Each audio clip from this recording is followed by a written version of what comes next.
Dumaan na nga sa matinding bagyo, nahirapan pang makasakay ng eroplano, hindi pa pala tapos ang hirap ng mga evacuees pagdating nila sa Villamor Air Base. Simula kasi ngayong araw, inililipat sila sa Camp Aguinaldo para doon iproseso. Pati mga volunteer na inis, dahil sa tila biglaan daw na hakbang na ito ng gobyerno. Mula sa Pasay, nakatutok live, si Marisol Abduraman. Marisol. Mel, alam mo, hindi biro ang pinagdadaanan ng ating mga kababayan na nakaligtas sa bagyong Yolanda dyan sa Eastern Samar para lamang makarating dito sa Metro Manila. Hindi oras pero araw ang binibilang para sa kanilang pila. Sinusuong ang ulan, ang init para lamang makasakay sa C-130. At pagdating dito sa Metro Manila, hindi pa malinaw kung saan nga ba talaga sila dadalhin. Humarap kanina sa Villamor Air Base ang hepe ng Philippine Air Force para kausapin ang volunteers ng Oplan sa Lubong. Ipiniliwanag ang biglaang paglilipat ng operasyon sa Camp Aguinaldo mula rito sa Villamor Air Base.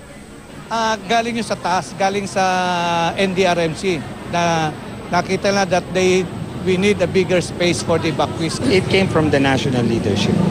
Yusek Heron from the Executive Secretary, Office of the Executive Secretary was here, and he explained that the reason is that we expect an influx of more evacuees.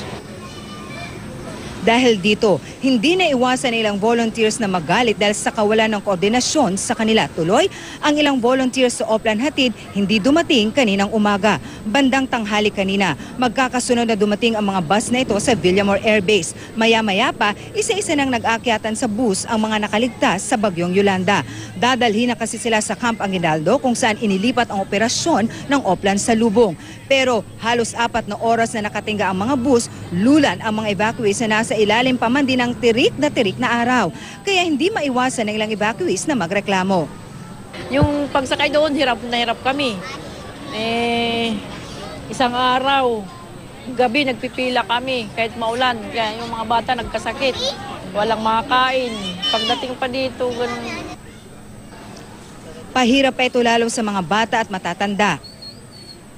Bago mag-alas 2 ng hapon, dumating ang ikalawang batch ng evacuees sakay ang C-130. Agad din silang pinasakay sa mga bus. Pasado alas 3 ng hapon, umalis na ang mga bus sa Villamor Air Base. Matapos ang halos 4 na oras, sa wakas ay biyaheng pa Campo Aguinaldo na rin tayo. Kaya kahit puno, kahit paano nakaramdam ng konting ginhawa ang ating mga kababayan na lumikas mula sa Leyte na kasabay natin sa biyahe ngayon. Buti na lang at may mga escort kaya wala pang isang oras nakarating na kami ng Camp Aguinaldo. Pero ang mga proseso sa Camp Aguinaldo kapag nabatid na walang kaanak sa Metro Manila, muli namang ibabalik sa tent city dito sa Pasay. Kaya doble pahirap ang biyahe ng mga pagod ng evacuees. Mel, merong 2 bus kanina na na-hold o naiwan sa Villamor Air Base at patuloy pa rin natin itong inaalam hanggang sa mga oras na ito kung bakit nga ba hindi sila napasama sa mga batch kanina na inilipat na doon papuntang Camp Aguinaldo. Samantala, Mel, natanong kanina si Chief of Staff Emmanuel Bautista hinggil dito sa napapabalitang turf war pero itinanggi niya ito na nagkaroon nga ng hindi pagkakanawaan ang mga asawa ng mga opisyal ng Philippine Air Force at mga ilang taga-DSWD. Mel? Nakaka-intriga yung Marisol. Ipaliwanag mo, bakit? Ano ba ang bali-balita dyan, Marisol?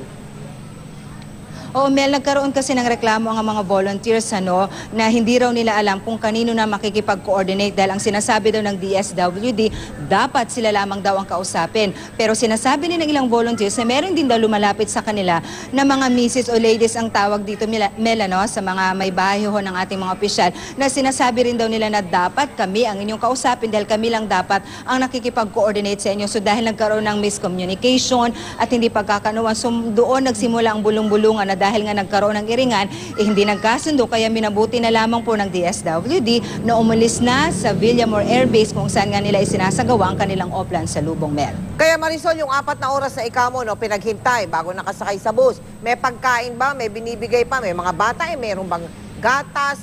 Kamusta yung ganung klaseng mga pangangailangan, Marisol? Meron ba? Mel, in terms sa pagkain, we would say na talaga naman kumbaga apaw ang pagkain sa kanila, no, Mel. Pero naiintindihan naman natin na doon pa nga lang daw sa probinsya, pagod na sila pagdating dito, nadagdagan ang kanilang pagod dahil napakainit ng panahon, lalo't ordinary bus ang sinakyan ng ilan sa mga kababayan natin kanina, no?